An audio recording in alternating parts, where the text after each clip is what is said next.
Hello అండి. ఈ coat చూసారు కదండి, యూనిఫామ్ మీద కోట్ ఇది కటింగ్ స్టిచ్చింగ్ పెట్టాను. పొడవు మెజర్మెంట్ ప్రకారం పొడవు తీసుకున్నాను. బాడీ లెంత్ ప్రకారం లూజ్కి క్లాత్ తీసుకున్నాను. కోటు షేప్ డ్రా చేస్తున్నాను.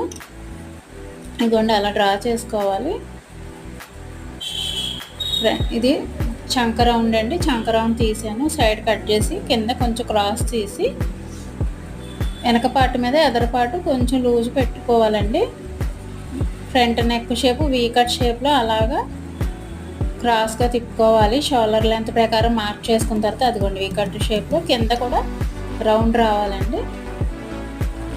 అలా వచ్చిన తర్వాత షోల్డర్లో అటాచ్ చేసుకొని పైపింగ్ రెడీ చేసి పెట్టుకున్నానండి.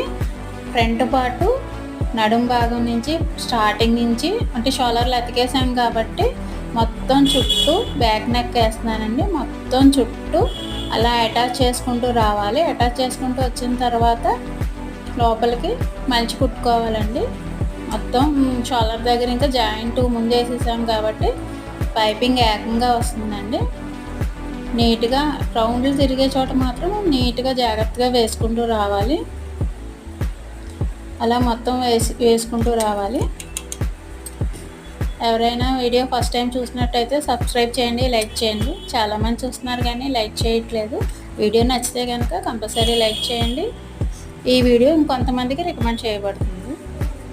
చంక రౌండ్కి సేమ్ అలాగే అటాచ్ చేసుకోవాలండి. పైపింగ్ అటాచ్ చేసుకొని రెండు వైపులా లోపలికి మలిచి కుట్టేసుకోవాలి. తెస్తే ఇప్పుడు బ్యాక్ పార్ట్ ఉందండి. బ్యాక్ పార్ట్ కింద వేయలేదు, ఫ్రంట్లో ఇందాక వేసుకున్నాము. ఇప్పుడు బ్యాక్ పార్ట్ కూడా అలా అటాచ్ చేసుకొని వీటికి డాట్స్ ఏమి వేయనవసరం లేదండి. కింద నడుం దగ్గర మనం బాడీలకి వేసినట్టు డాట్స్ అయితే వేయనవసరం లేదు. సైడ్ జాయింట్ చేసుకోవాలండి. సైడ్ లూజ్ చూసుకొని జాయింట్ చేసుకోవాలి.